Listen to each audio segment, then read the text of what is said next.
Hello, welcome to workshop 2 called Opening the Senses. Writing is about perceiving the world and creating images through language to help the reader understand the world you are realizing. If you want to write well, you have to keep your senses alert and be able to see your world in a heightened way, to be deeply aware of what is going on in it in a full way as possible. Think of it as a writing muscle, one that you have to exercise and flex every day.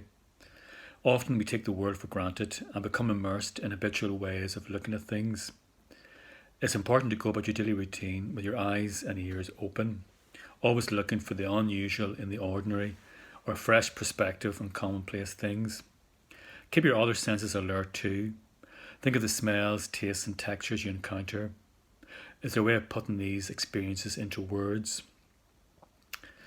Becoming more aware of the everyday world around us involves more than just looking.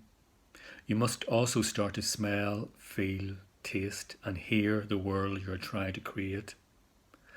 By awakening your senses and becoming more aware of the world around you, you will be enriching your grasp of that world.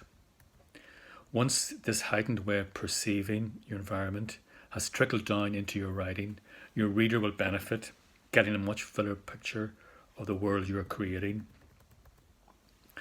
Writing is a process of scrutinizing, looking closely at things, and then using these observations to raise the level of perception, one in which you and your reader understands the world a little bit more.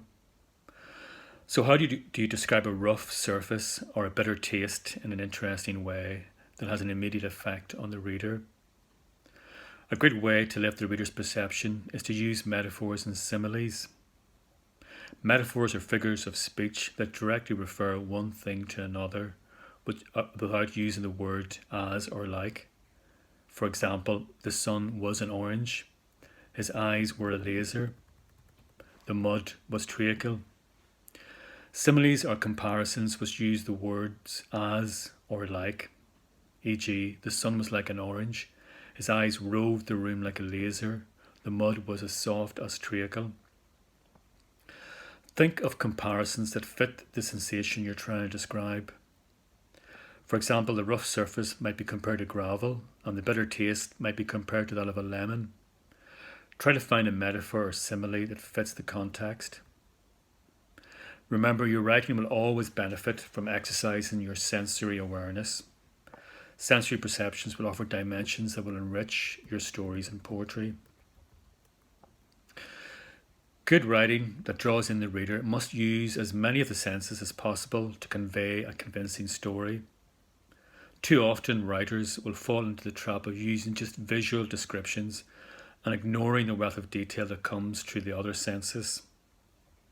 These senses have just as strong an effect on the reader and will help them step into the world you are creating on the page. However, be careful of giving too much detail and writing too long passages of description. Highlight the most important eye-catching details and weave them in action and dialogue. So now I want you to try the next writing exercise, which you'll find in the Word document. Good luck.